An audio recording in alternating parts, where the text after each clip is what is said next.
नमस्कार मित्रांनो, माझं नाव संतोष पवार. आपण पाहता संकट टुडे. हे चॅनल जर आपण सबस्क्राईब केलं तर सबस्क्राईब जरूर करा. 5 तारखेला महाराष्ट्राच्या नवीन सरकार आहे आणि महाराष्ट्राचे मुख्यमंत्री कोण होणार याविषयी तर सध्या चर्चा चालूच आहे.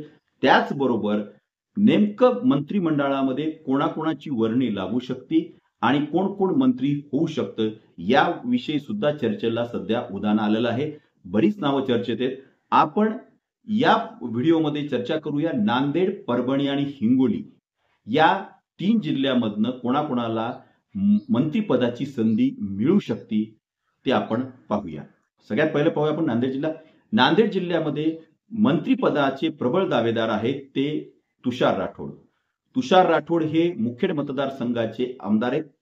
त्यांनी या निवडणुकीला हॅट्रिक केलेली आहे. सलग 3 वेळेला ते या मतदारसंघामधनं बहुमताने निवडून आलेले आहेत आणि त्यामुळे त्यांची वर्णी ही मंत्रिपदासाठी लागू शकते. दुसरी महत्वाची गोष्ट म्हणजे तुषार राठोड हे बंजारा समाजामधून येतात. भारतीय जनता पार्टीला देखील एक बंजारा चेहरा पाहिजे, तो तुषार राठोड यांच्या रूपाने भारतीय जनता पार्टीला मिळालेला आहे. कदाचित भारतीय जनता पार्टी मंत्रिपदाची माळ ही तुषार राठोड यांच्या गळ्यामध्ये घालू शकते. यामध्ये दुसरं नाव आहे ते श्रीजयाताई चव्हाण यांचं. श्रीजयाताई चव्हाण या माजी मुख्यमंत्री अशोकराव चव्हाण यांच्या कन्या आहेत. त्या पहिल्याच वेळेस निवडून आलेल्या आहेत. पण एकंदरीत अशोकराव चव्हाण यांचं जर समजा आपण राजकीय वजन जर बघायला गेलं तर त्याचा कुठं ना कुठं तरी फायदा हा श्रीजयाताई चव्हाण यांना होऊ शकतो. आणि पंतप्रधान नरेंद्र मोदी यांनी सांगितलेले की यंग ब्रिगेड, श्रीजयाताई चव्हाण या त्या यंग ब्रिगेडमध्ये येतात. त्यामुळे कदाचित त्यांना सुद्धा मंत्रिपद हे मिळू शकतं. तिसरं नाव आहे ते लोह्याचे आमदार प्रताप पाटील चिखलीकर. हो, प्रताप पाटील चिखलीकर हे निवडणुकीच्या आधी भारतीय जनता पार्टीमधनं राष्ट्रवादी काँग्रेसमध्ये गेले आणि निवडून देखील आले. प्रताप पाटील चिखलीकर यांचा विचार करायला गेलं तर देवेंद्र फडणवीस यांचे नांदेड जिल्ह्यातले सगळ्यात विश्वासू आणि जवळीक असलेला व्यक्ती कोण तर ते आहेत प्रताप पाटील चिखलीकर. प्रताप पाटील चिखलीकर यांना देवेंद्र फडणवीस यांनीच जेव्हा वाटाघाटीमध्ये लोहा मतदारसंघाची जागा ही राष्ट्रवादी काँग्रेसला गेली तेव्हा देवेंद्र फडणवीस यांच्या सांगण्यावरून प्रताप पाटील चिखलीकर यांनी राष्ट्रवादी काँग्रेसमध्ये प्रवेश केला अशा चर्चा आहेत. आणि आज सुद्धा प्रताप पाटील चिखलीकर यांनी सागर बंगल्यावर जाऊन देवेंद्र फडणवीस यांची भेट घेतलेली आहे.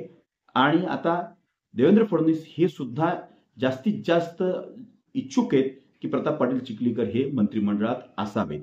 दुसरी महत्वाची गोष्ट म्हणजे की लोकसभेला प्रताप पाटील चिखलीकर यांनी माजी मुख्यमंत्री अशोकराव चव्हाण यांचा पराभव केलेला आहे. त्यामुळे या सर्व मंत्र्यांची यादी दिल्लीमध्ये फायनल होणार आहे आणि अमित शहा आणि प्रताप पाटील चिखलीकर यांचे दोघांचेही संबंध अत्यंत सलोख्याचे आहेत. प्रताप पाटील चिखलीकर देखील नवीन मंत्रिमंडळामध्ये मंत्रीमधून शपथ घेऊ. तसेच नांदेड जिल्ह्यामधनं अजून एक नाव पुढे येते ते बालाजी कल्याणकर यांचं. बालाजी कल्याणकर हे नांदेड उत्तरचे आमदार आहेत आणि ते एकनाथराव शिंदे यांचे अत्यंत विश्वासू आहेत. कारण की जेव्हा एकनाथराव शिंदे यांनी बंड केला तेव्हापासून ते आजपर्यंत एकनाथराव शिंदे यांच्यासोबत आहेत आणि त्यामुळे बालाजी कल्याणकर यांना सुद्धा मंत्रिपद मिळू शकतं. त्यानंतर आपण चर्चा करूया परभणी जिल्ह्याची. परभणी जिल्ह्यामधनं भारतीय जनता पार्टीच्या मेघनाताई बोर्डीकर की ज्या जिंतूर मतदारसंघामधनं विजयी झालेल्या आहेत.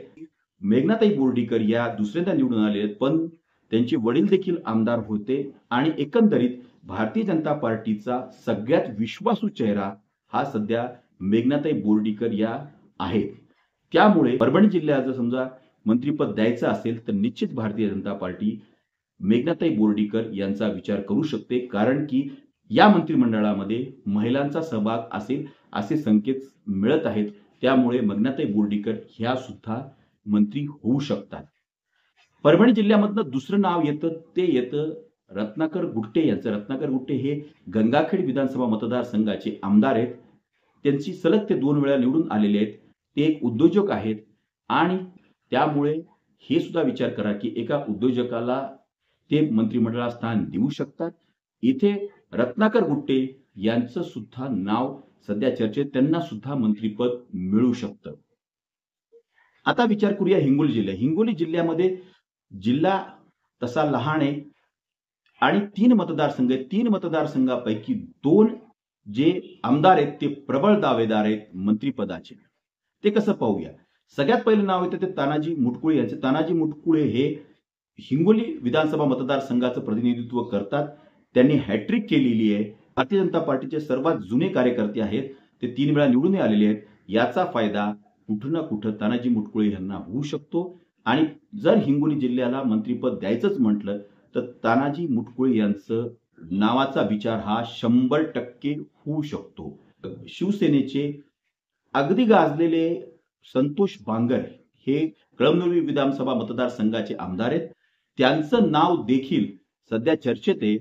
संतोष बांगर हे स्वतःच्या बोलण्याच्या शैलीमुळे आणि कार्यशैलीमुळे अवघ्या महाराष्ट्राला परिचित आहेत. आक्रमक नेता म्हणून संतोष बांगर यांच्याकडे पाहिलं जातं. त्यामुळे संतोष बांगर यांना सुद्धा मंत्रिपदाची संधी मिळू शकते.